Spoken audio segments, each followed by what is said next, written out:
What is good, everyone? This is your host, Deanna Radulescu with Label Free Podcast. To live your best life, you must live label free. As always, bringing you incredible guests from all over the world. So sit back, relax, and tune in. My next guest is an unretired professor of communication. He is the author of The Integrity Game. He is also a coach and the founder of A Klu. Please welcome Jeffrey Klubeck. Jeffrey, welcome to the show. Oh, thanks for having me. We're about to have some fun, I believe. Absolutely. Well, there's a lot to unpack here. So first, let's kind of cover, I said you're retired. You said, no, unretired. And then I was going to say, oh, well, just a professor. And then you're like, well, no, unretired is kind of catchy. So I do like that. It is. So why don't you fill us in a little bit? Now, why are you unretired? Yeah, well, lots to unpack there. I mean, at the heart of it all is my love for my alma mater, San Diego State University, where I attended and survived 18 consecutive semesters. I got 2 degrees out of it, but I was on the more than most planned, more years than most planned. But anyway, I started teaching there, and that's when I fell in love with it, and I got good at it, and I was asked to continue teaching after my master's in the San Diego Community College District. Sure. I taught 2 or 3 classes every semester in addition to building my career at Orcom as a recruiter. Anyway, my coaching, consulting, and speaking and training took off. Yeah. And then I was going around the world and I couldn't commit to brick and mortar anymore. Yeah. And I thought I was going to die in the classroom because I love it so much, empowering adult learners, especially young adult learners. Yeah. But I was committed to my coaching and my consulting and my speaking and my training. And I retired in 2017, but you're going to ask me about the Integrity Game in a little bit. I wrote the Integrity Game, published it in 2022. And in my promotions for it, the then interim dean at San Diego State University, my alma mater, likes one of my posts. I'm like, how do we even know? Dean who? I don't even know. How did that go? Yeah. And I followed it, though. I went with my gut and I just leaned into it. And I said, hey, how do we know each other? Thank you for liking my post. But it was shout out to her. She's like a mentor to me now, Dr. Heather Canary. And she says, I'm familiar with your name. I want to learn more about the Integrity Game. I said, get out of town. And I started feeling really, the trembling about it. Like, wow, wait a second. Because I'm launching this concept about the Integrity Game in personal professional growth space, but I hadn't even imagined it incubating further in academia. Yeah. So we met, and after I told her about my grad school experience, my teaching experience, and what I was doing entrepreneurially, working with coaches, consultant, as a coach consultant, but working with other entrepreneurs and progressive organizations and so forth, she says, never forget, she says, how would you like to reconnect with your alma mater? And that's awesome. Now here's the thing, Deanna. I want you to understand that I got 2 degrees there, met my wife there, and our firstborn son was verbally committed on a D1 scholarship to play baseball at San Diego State. And now here's the interim dean of professional studies and fine arts asking me how I'd like to reconnect with my alma mater. And I'm like, oh my God, my son's going to kill me, but I can't say yes fast enough. Next thing you know, I'm back in the classroom, unretired, teaching organizational communication, upper division elective to graduating seniors. And I got to make the Integrity Game required reading for all of them to supplement the textbook. And San Diego State goes to the championship game last year in March Madness Final Four. And so happy March Madness to you as of this recording. It's the first day of the tournament. So, I mean, there's a lot there, and it's all exciting, and it's full circle for me to be on campus at my alma mater, getting all those memories from the 9 years that I was there, but also creating new memories. And then I've got students in my classroom that I feel like a dad now. Like my son is in college. The whole thing is. You have a son in college. You do not look old enough to have a son in college. So you look great. You look actually like you just graduated college. Thank you. I don't know. Thank you. I'm just going to say thank you. Okay, well, you're whatever you're doing, it's working. So you're aging very well. That's a great story right there. Yeah. I want to, before we start moving into the other stuff, I want to ask you this as a professor and, being working as a professor, retiring, then coming back and teaching communication. How has communication changed in the last 10 years because of social media, cell phones? And I have a girlfriend who's a professor at Loyola, and she talks about how she's got to teach kids how to write emails. And I think it's a form of communication, and it's just very interesting to me. I mean, we were taught that, how to write a professional email in high school for in my demographic, right? And so I'm curious, and then we'll move on. I'm coming up with a really humorous answer to that to offset the sad truth that attention spans were already small and now they're smaller. Yeah. the instant gratification, the addiction to the devices, and the grammar, spelling, punctuation. And then it's also what's happening sociopolitically. Yeah. I just came back earlier this week from Education 2.0 conferences, and I moderated a panel on the letter grade dilemma.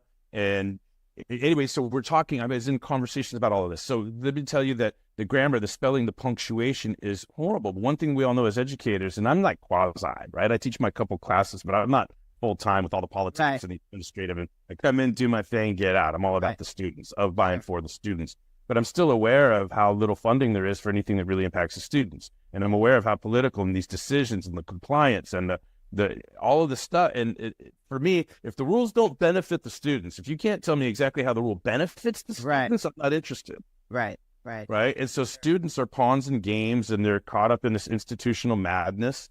And there's the syllabus, you see, not just the students and the fact that they can't read, write, or spell anymore, but the reason that they can't is because high school, the experience, junior high experience, they're all burnt out. Yeah. And so now, how does the educator have enough energy? Like all the educators passing the buck. It's like they'll learn grammar, spelling, punctuation somewhere else. Right. By the time they get to college now, it's shocking. And I was just out of the classroom for 6 years and coming back. It's shocking. I remember last year thinking to myself, oh my God, my community college students had better grammar, spelling, punctuation than my university, San Diego State students. And but it doesn't, they're all brilliant. They're all dynamic. They're all stronger than the system gives them the time to show.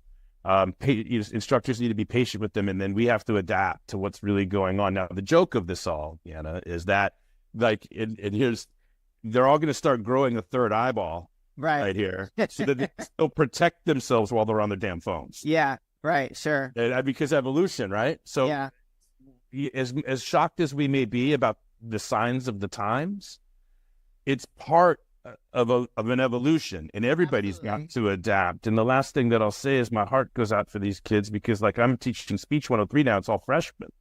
And I remember when my son and daughter were like rolling out of bed. Oh, they didn't roll out of bed. They just rolled to the other side where their laptop was, put it on their lap before eating breakfast, before drinking water, before brushing teeth. They're in class, in their beds, coming out of the COVID. So the zombie apocalypse, and then the socio-political pressures that create so many stresses for educators, administrators, where they're having to comply and watch their backs and protect themselves from all kinds of stuff. And none of these rules benefit the kids. So students, where I'm having a lot of success is that students know that I love them. They feel loved. They feel recognized. They feel heard. Like I will defend them from anything that doesn't support them. And I say things like, no Aztec left behind.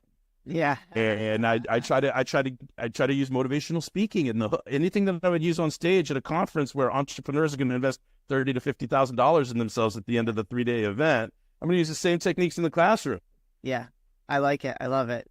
One more question and we'll move on to the integrity game. Now I'm a fan, and I'm very much, I love to adapt to, I don't want to be left behind. Right. So I'm big into technology. I'm 47, but I probably have I operate like. Oh, wait. Here we go. Wait. What? You don't look a day over 27. All right. Thank you. We're reciprocating. Now I know it takes one to know one. That's where that compliment earlier came from. You what? Okay, now we're even. All right, go ahead. All right, very cool. But now I have asked this to my girlfriend, because we just celebrated her birthday, about Chat GPT and how that's changing things for from an educational standpoint, but now also communication, because it's you can go to Chat GPT, just put in shorthand what you want it to say, and it'll formulate a great letter for you or paper for you, or for me it's article or press release or social media post. However, I am writing out what I wanted to essentially say, but how does that come into play for you in communication? My first experience of it was last year when I was teaching organizational communication. There's this one student, and at first I wasn't ready for it. I didn't put two and two together. I was naive. I was trying to give feedback to the student, hey, good effort here. There's a lot here. but it doesn't reflect an understanding of the assignment. Yeah. And I was actually trying to give feedback to somebody who didn't care about it. They were just typing something in, a couple of prompts, and then turning it. And I didn't even put 2 and 2 together, right? Yeah. And it's interesting. So now, back to what I was talking about earlier, I'm an adjunct. They barely give me benefits, which is something that's totally different. Now I only need to teach, 6 units or something like that to qualify for benefits, whereas before they would cap you at the number of classes that ensured that they didn't have to offer, or at least that was the community college. My point is, I don't teach for the money, the peanuts in my mailbox once a month. I'm teaching to empower the kid, Sure. So it's like, all right, now you got to ask the question, do they pay me enough to have a conversation with this student about their use of ChatGPT? Yeah. Am I just teaching my classroom and evaluating what comes in, or do I need to go a step deeper? And now, sorry clients, sorry kids, sorry wife, I have to talk with the student about the use of chat, and I don't have to, but do I want to? And do they pay me enough? Where's my motivation? Is it my jurisdiction to intervene on that, or do I just grade what comes in and move on? So like for Henry Ford, he loved cars and he wanted you to tint your windows and hang the fuzzy dice and trick it out and do the rims and have experiences in your car. But Ford Motor Company just wants to move them off the line. Right. Yeah. So we're all in a really screwed up situation where we have to integrate competing interests in the commitment to our authenticity. You're in the field right now giving like plays to the players. So I'm hyper visual. I love it. Yeah. I'm like, all right, let's do that. Well, let's go. Let's go love people. Let's go empower people. Let's go cut through all the noise. And for sure. You said maybe at the end, you give me a moment to leave a powerful word or whatever it is. Maybe I'll have something come to mind at that point. But right now, I'm going to boldly suggest, and I actually said this to Dr. Heather Canary, and I wish I would have slowed down and packaged it a little different, because it was intended not as much the way it was received not as much the way I intended. But here's what I'm going to say. I'm going to be careful as if she was listening. I know that the role that teachers have always played, and I know the value of teaching and teachers, but I'm not so sure that that's what students need right now. Sure. Okay. With access to information, I believe what learners need is coaches and mentors. Yeah.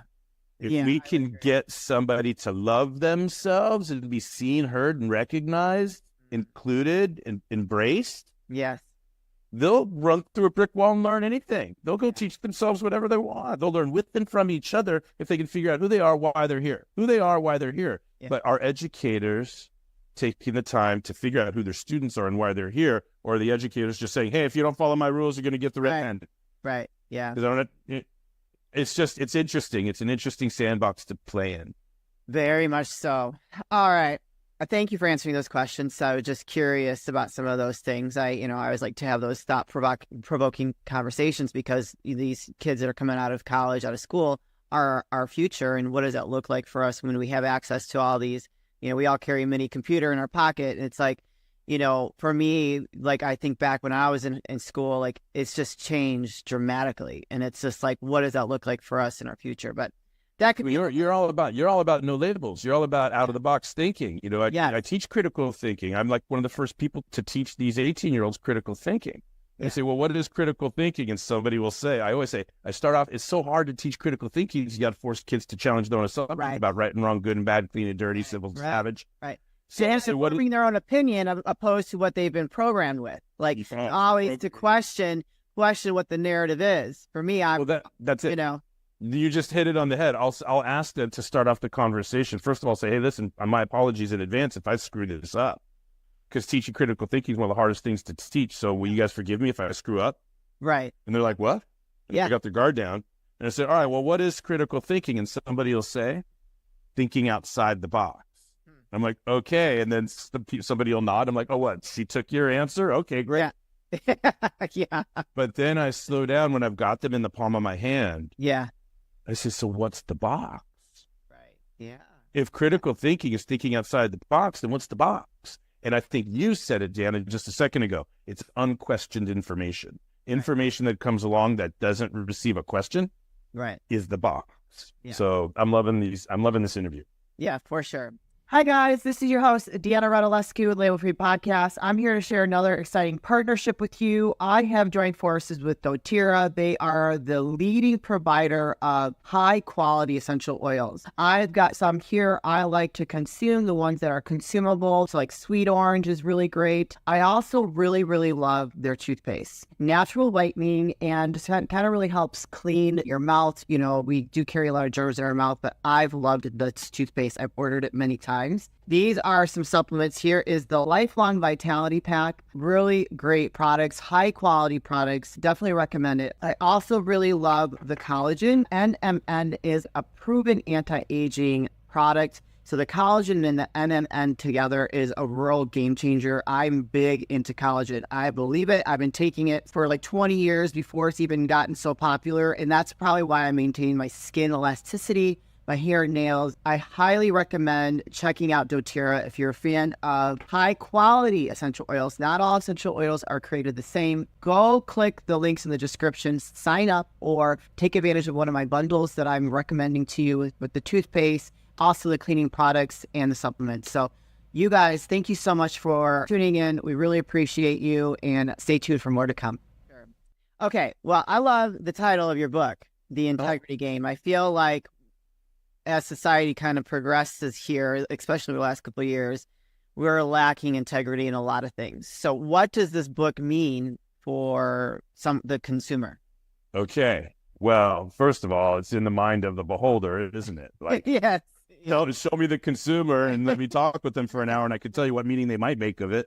Right, because it can mean something different to everyone. You got it. Yeah. So you could tell how spring-loaded I am to think outside the box. Yeah. So without responding to you specifically, you individually, society lacks integrity. Well, let's think outside the box, because 100% of society will agree with you when you say that. So wait a second.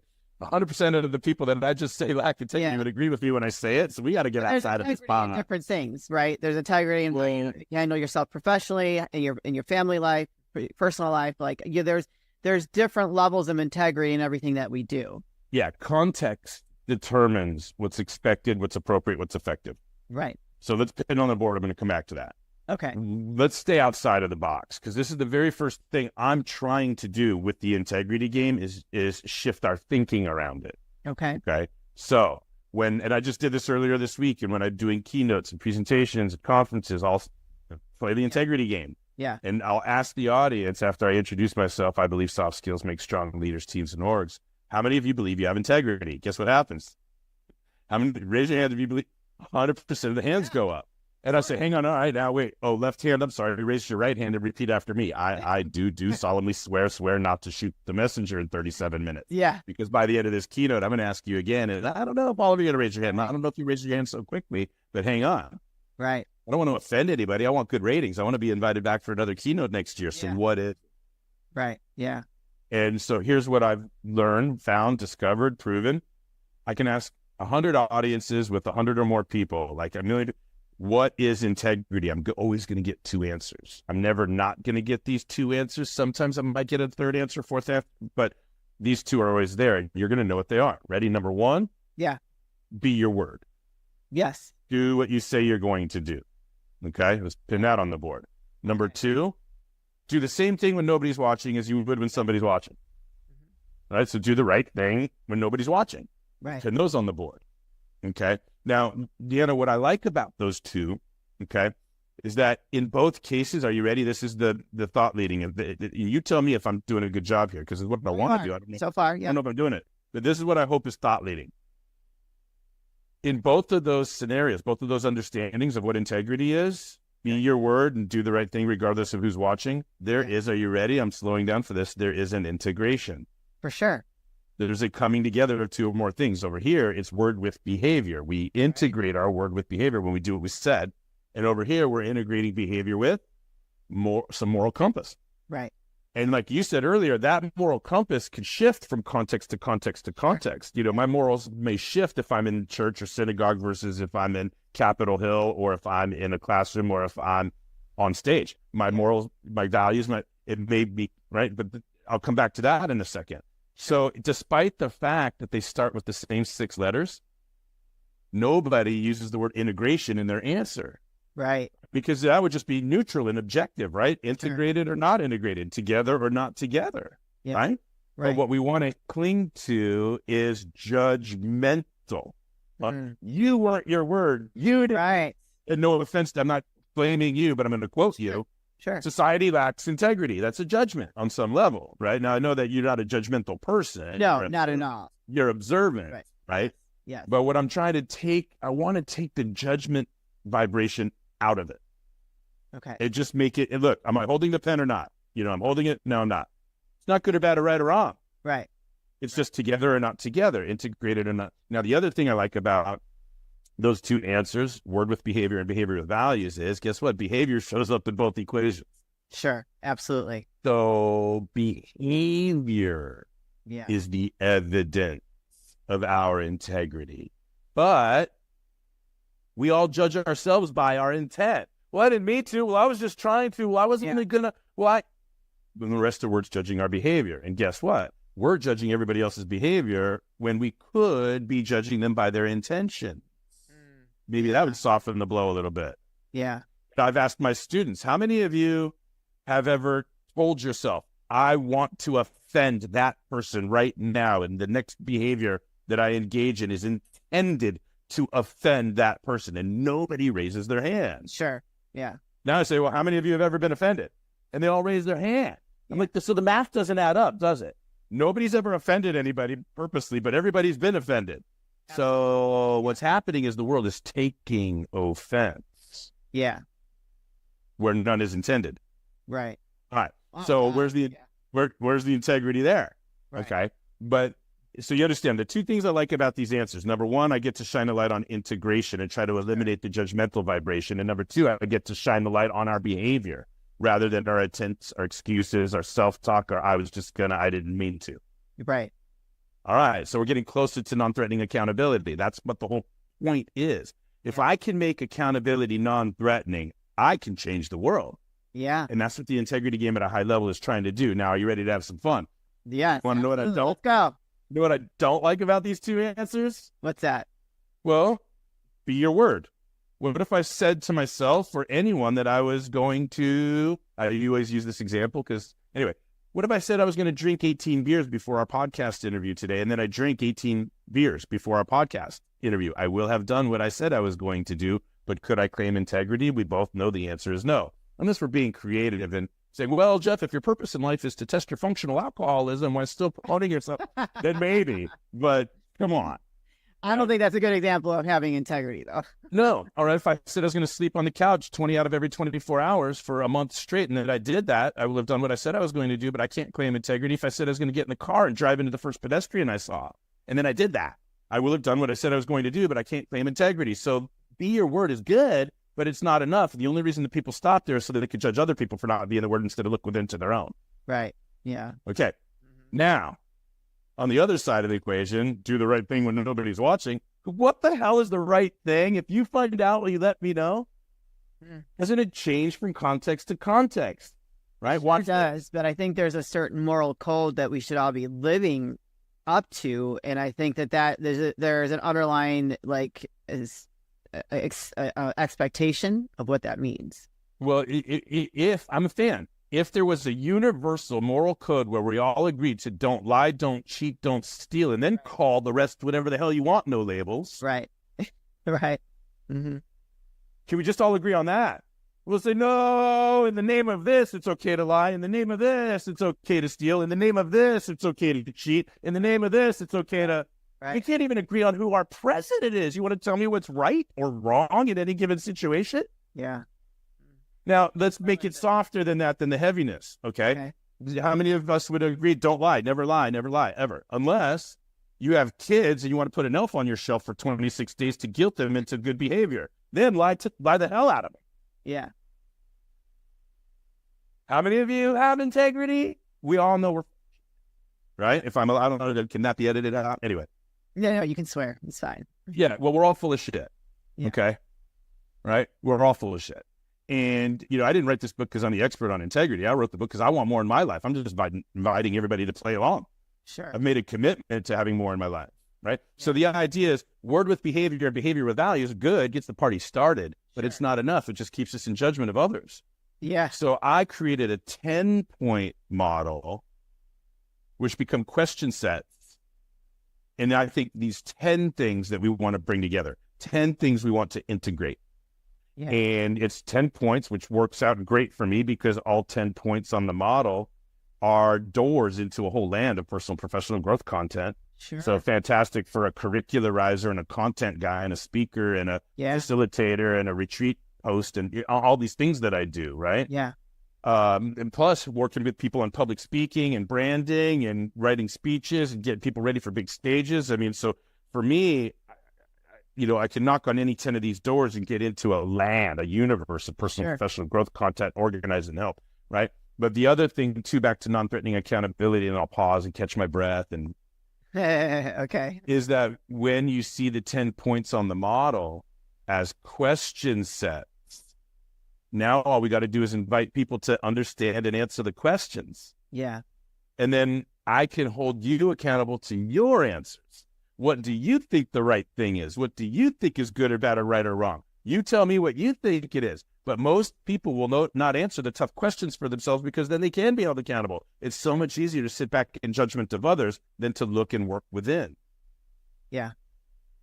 And so the integrity game wants to make it fun and easy to look within. And here's maybe I'll end with this, but most people feel accountability is going to be an attack when they're not ready to be 100% responsible for their behavior. So most people don't want to associate with accountability, but they all. Yeah, but they all. What's interesting, this is what I figured out. It's like, oh, accountability, no thanks, not reading, not looking, nothing to see here. I'm fine. I hold myself accountable. I think allowing yourself to be held accountable is where true integrity comes into play. Well, yeah, that's the thing. So integrity is a Trojan horse, right? Because everybody raises their hand when I say, "How do you have integrity?" But if I said, "Hey, how many of you have external accountability sources in your life?" Not everybody's going to raise their hand. So people repel accountability for the wrong reasons and then embrace or want to associate with integrity for the wrong reasons. Yeah. Like they want to claim to have integrity. It's like parenting or driving. I'm really good at this. It's just everybody else sucks. Oh, I love this. This is great. This loves you too. It's mutual. These are some very, this is awesome. Like this is a view on integrity and bringing in the accountability that I've never had this conversation with anybody before, but I think it's a conversation that needs to be had, especially when we live in a world right now where nobody wants to be accountable for anything and they just want to point the finger at everyone. But yet I have integrity. Yeah. Do as I say, not as I do. Right. You remember, like, when we were kids, your parents, like, do as I say, not as I do, like that. Yeah. Example. That was authority. That was accountability through authority, through fear, through coercion, through power, through, So for whatever it's worth, if your listeners remember nothing from the interview, I hope they remember this. We can lead with love. Yes. It is totally possible to lead with love. All we have to do is be willing to be vulnerable. Right. But and I'm here to tell you that vulnerable is not the same thing as threatened. Right. True. Yeah. Just because we could get hurt doesn't mean we're guaranteed to. And I'm not afraid of any hurt if that's a growing pain during my commitment to my beloved. Right. So the willingness to be vulnerable so that either I or my beloved may grow. Any pain that comes along that journey is worth it. Absolutely. 1,000%. Woo! All right. Well, I think I'm going to have to purchase the book. Let's talk about, you're the founder of Get A Klu. What is Get A Klu?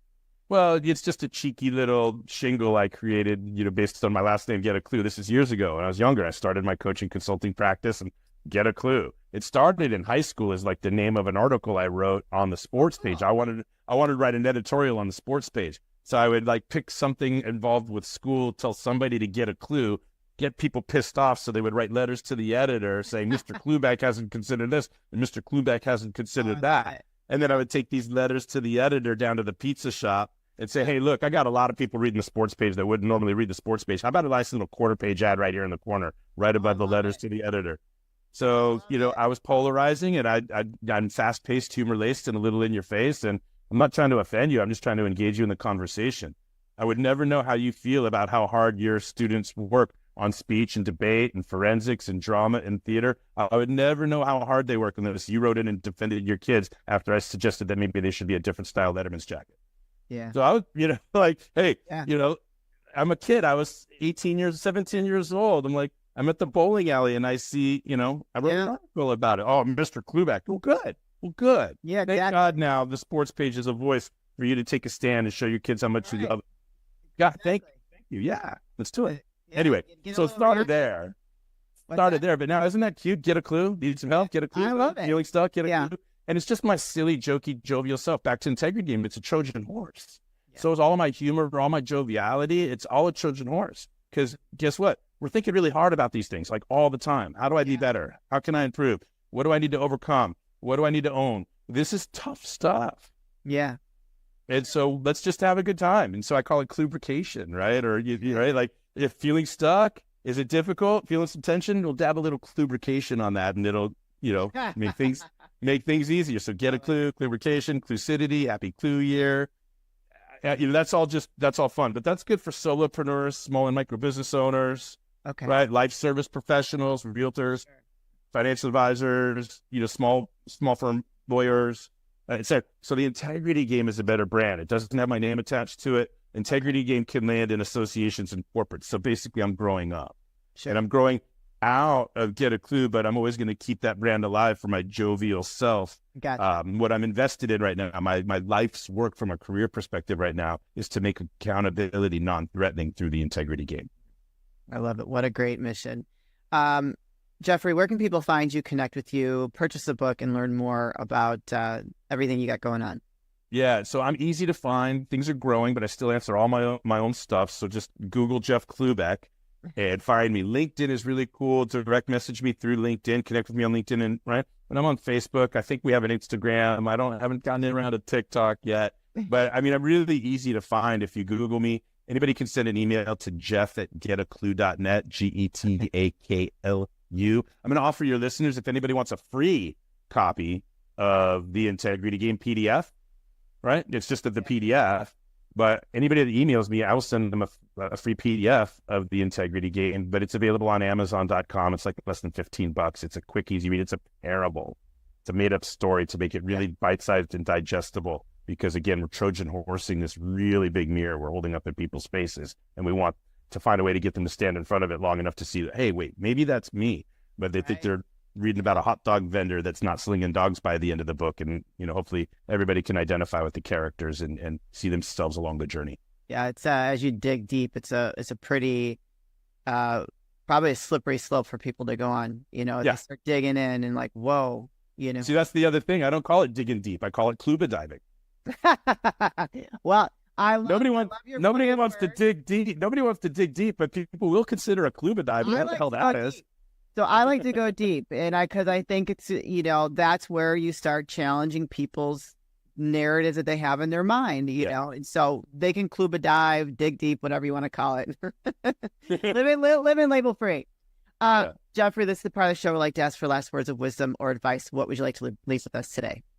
Well, I'm sure and I'm sure your listeners know how to finish the sentence or the saying that if we are not growing, we are dying, right? Well, I'm here to say that if we're not integrating, we just might be disintegrating.